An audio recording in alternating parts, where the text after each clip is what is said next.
कांच की बिल्ली। बिल्ली कांच की बनी थी, इतनी साफ और पारदर्शी कि आप इसे खिड़की से आसानी से देख सकते थे। हालांकि उसके सिर के ऊपर नाजुक गुलाबी गेंदों का एक समूह था जो रत्नों की तरह लग रहा था, और उसका दिल खूनी लाल माणिक से बना था। आंखें दो बड़े पन्ने की थीं, लेकिन इन रंगों के अलावा जानवर का बाकी हिस्सा साफ कांच का था, और उसकी एक घुमावदार कांच की पूंछ थी जो वास्तव में सुंदर थी। ठीक है, डॉक्टर पिप्ट, क्या आप हमारा परिचय कराना चाहते हैं या नहीं? बिल्ली ने झुंझलाहट भरे स्वर में पूछा। मुझे लगता है कि आप अपने शिष्टाचार भूल रहे हैं। माफ करें, जादूगर ने जवाब दिया। यह अंकल ननकी हैं, मंचकिंस के भूतपूर्व राजाओं के वंशज, इससे पहले कि ये देश उसकी भूमि का हिस्सा बन गया। उसे बाल कटवाने की जरूरत है, बिल्ली ने अपना चेहरा धोते हुए कहा। सच है, अंकल ने हल्के से मनोरंजन के साथ उत्तर दिया। लेकिन वो कई वर्षों से जंगल के बीच में अकेला रहता है, जादूगर ने समझाया, और यद्यपि वो एक बर्बर देश है, फिर भी वहाँ कोई नाई नहीं है। ये बौना कौन है? बिल्ली ने पूछा। वह बौना नहीं है, बल्कि एक लड़का है, जादूगर ने उत्तर दिया। तुमने पहले कभी कोई लड़का नहीं देखा है। वह अभी छोटा है क्योंकि वह छोटा है। कुछ सालों में वह बड़ा हो जाएगा और अंकल ननकी जितना लंबा हो जाएगा। ओह, क्या ये जादू है? कांच के जानवर ने पूछा।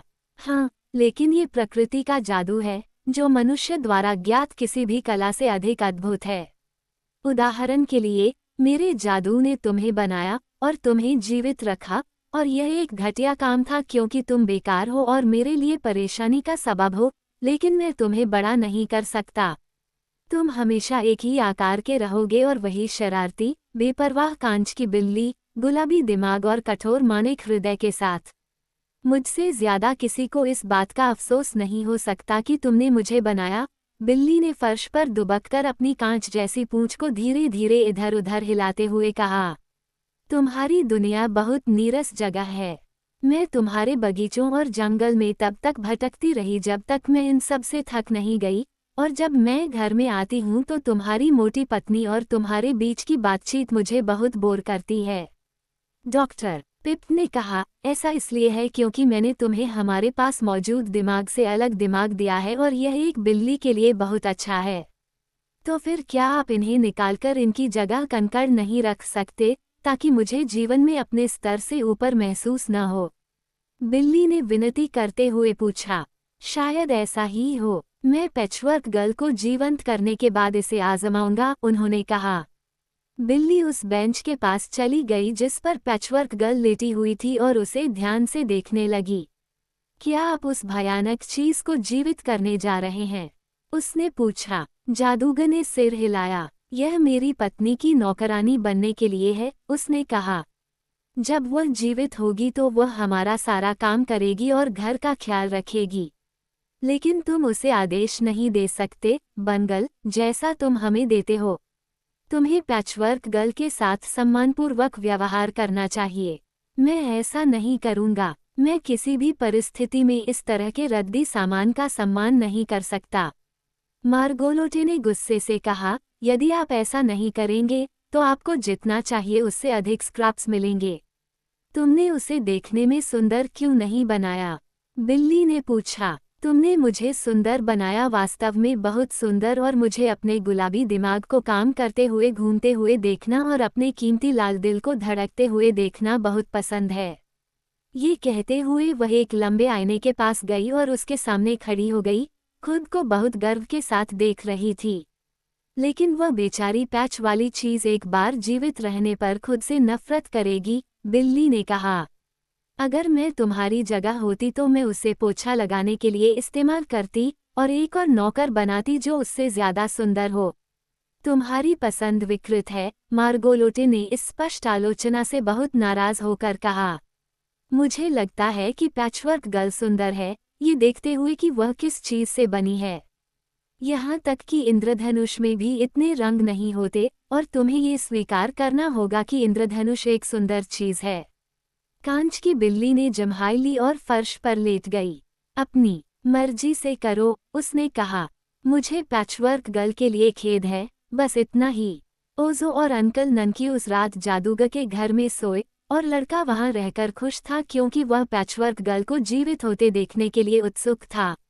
ग्लास कैट भी छोटे ओजो के लिए एक अद्भुत प्राणी था, जिसने पहले कभी जादू के बारे में कुछ नहीं देखा या जाना था, हालांकि वह जन्म से ही उसके परिलोक में रहता था। वहां जंगल में कभी भी कुछ असामान्य नहीं हुआ।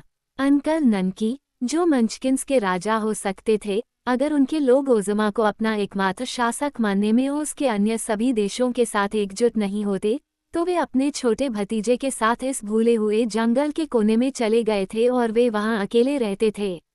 केवल इतना था कि उपेक्षित उद्यान उनके लिए भोजन उगाने में विफल रहा था। वे हमेशा एकांत नीले जंगल में रहते, लेकिन अब वे अन्य लोगों के साथ घुलने मिलने लगे थे, और जिस पहली जगह पर वे आए वह इतनी दिलचस्प निकली कि ओजो पूरी रात मुश्किल से सो पाया। मार्गोलोटे एक बेहतरीन रसोइया थी और उसने उन्हें बढ़िया नाश्ता परोसा। जब वे सब खाने में व्यस्त थे तो उस अच्छी महिला ने कहा, यह आखिरी भोजन है जिसे मुझे कुछ समय तक पकाना पड़ेगा, क्योंकि नाश्ते के ठीक बाद डॉक्टर पिप ने मेरे नए नौकर को जीवित करने का वादा किया है। मैं उसे नाश्ते के बर्तन धोने और घर की सफाई और धूल झाड़ने का काम दूंगी। ये कितनी राहत की बात होगी। ये वास्तव में तुम्हें बहुत सी थकान से मुक्ति दिलाएगा, जादूगर ने कहा। वैसे मार्गोलोटे, मुझे लगा कि मैंने तुम्हें अलमारी से कुछ दिमाग निकालते हुए देखा था, जबकि मैं अपनी केतली में व्यस्त था। तुमने अपने नए नौकर को क्या क्या खूबियां दी हैं? केवल वही जो एक विनम्र नौकर को चाहिए, उसने उत्तर दिया। मैं नहीं चाहती कि वह अपने पद से ऊपर महसूस करे, जैसा कि ग्लास कैट महसूस करती है। इससे वह असंतुष्ट और दुखी हो जाएगी, क्योंकि निश्चित रूप से उसे हमेशा एक नौकर ही रहना होगा। ओजो ये सुनकर कुछ परेशान हो गया और लड़के को डर लगने लगा कि उसने मार्गोलोटे द्वारा नौकर के लिए तैयार किए गए दिमाग में इतने सारे अलग अलग किस्म के दिमाग डालकर गलत काम किया है। लेकिन अब पछतावे के लिए बहुत देर हो चुकी थी, क्योंकि सारे दिमाग पैचवर्क गर्ल के सिर के अंदर सुरक्षित तरीके से सिल दिए गए थे।